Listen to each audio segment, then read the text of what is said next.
میں نے جلدی سے وہ نمبر کو بلاک کیا اور سکون کے احساس کے ساتھ میں نے گہرا سانس لیا اور آسمان کے جانب دیکھنے لگی۔ رات کی آخری پہر تھی، کچھ دیر میں صبح ہونے والی تھی۔ نیچے صحن کی طرف دیکھا تو بابا تہجد کی نماز پڑھنے کے بعد اللہ رب العزت کے سامنے ہاتھ پھیلائے ہوئے دعا مانگنے میں مصروف تھے۔ مجھے ایسا لگا کہ وہ میرے لیے دعائیں مانگ رہے ہیں، اور باپ جس بیٹی کے لیے اللہ سے اس کی عزت کے لیے دعائیں مانگے، اس کے آبرو کے لیے دعائیں مانگے، تو اللہ پاک اسے گناہوں کے دلدل سے نہ بچائے، ایسا کیسے ہو سکتا ہے؟ مجھے اس لمحے اپنے بابا پر بے حد پیار آیا۔ ان کی صحت اور سلامتی کی دعا کرنے کے لیے میں وضو کر کے تہجد کی نماز کے لیے کھڑی ہو گئی اور ان کے لیے دعائیں کرنے لگی۔ یاد رکھو بیٹیوں، انجان نمبروں کے ذریعے آنے والے کالز شیطان کا پھینکا ہوا جال ہوتا ہے جو آپ پر پھینکا جاتا ہے۔ ایک جگہ سے نشانہ چوک جائے تو دوسری جگہ سے آزمایا جاتا ہے، اور جہاں نشانہ لگ گیا وہاں رسوائی، ذلت، پچھتاوا بیٹیوں کے حصے میں ہی آتا ہے۔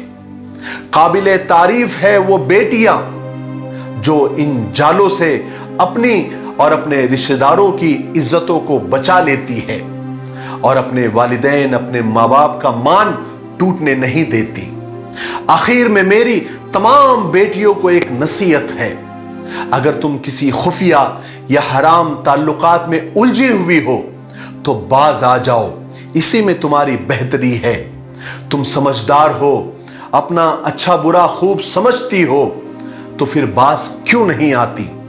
کیوں خود کو ان محبتوں کے جالوں میں الجھا کر رکھتی ہو؟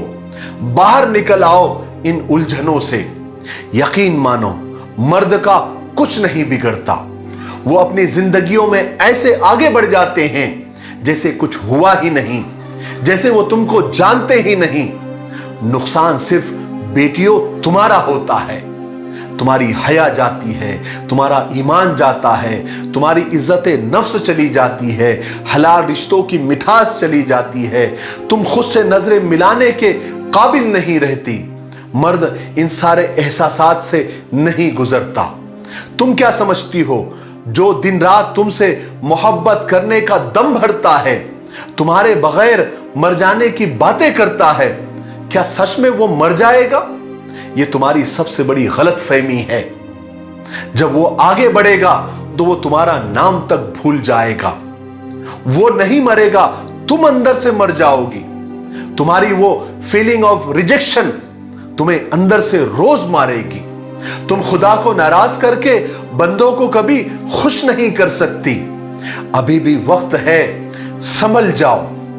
اگر خود کو نہیں بچایا تو مشکل میں پڑ جاؤ گی، تم اندر سے خالی ہو جاؤ گی، توڑ پھوڑ کا شکار ہو جاؤ گی۔ اپنے آپ کو بچا لو، تم چھوڑ دو اس سے پہلے کہ وہ تمہیں چھوڑ دے۔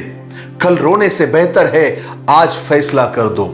اگر وہ تمہارا ہوا، تمہارے نصیب میں ہوا، تو نکاح کی شکل میں وہ تمہارے پاس لوٹ آئے گا۔ اللہ کی رضا پر خود کو راضی کر کے تو دیکھو، کچھ مشکل نہیں لگے گا۔ بے شک اللہ پاکیزگی اختیار کرنے والے مردوں اور عورتوں کو بے حد پسند کرتا ہے۔ مجھے امید ہے کہ آج کی اس سچی کہانی سے ہم کو بہت کچھ سیکھنے کو ملا ہوگا۔ اگر آپ کو ایسا لگتا ہے کہ اس میں ساری بیٹیوں کے لیے ایک بہت بڑا سبق ہے، تو اپنے جان پہچان، اپنے رشتہ دار، اپنے خاندان کی بیٹیوں اور بہنوں میں اس ویڈیو کو زیادہ سے زیادہ شیئر کریں، کیونکہ یہ آج کا سب سے بڑا فتنہ ہے، اور اس پر بات کرنا، اس پر اپنی بیٹیوں کو سمجھانا وقت کی اہم ضرورت ہے۔ مجھے امید ہے کہ آپ ضرور زیادہ سے زیادہ بیٹیوں اور بہنوں تک اس ویڈیو کو پہنچائیں گے۔ میرے لیے، پوری امت کے لیے اور پوری انسانیت کے لیے خیر اور بھلائی کی دعا کرتے رہیں۔ السلام علیکم ورحمۃ اللہ وبرکاتہ۔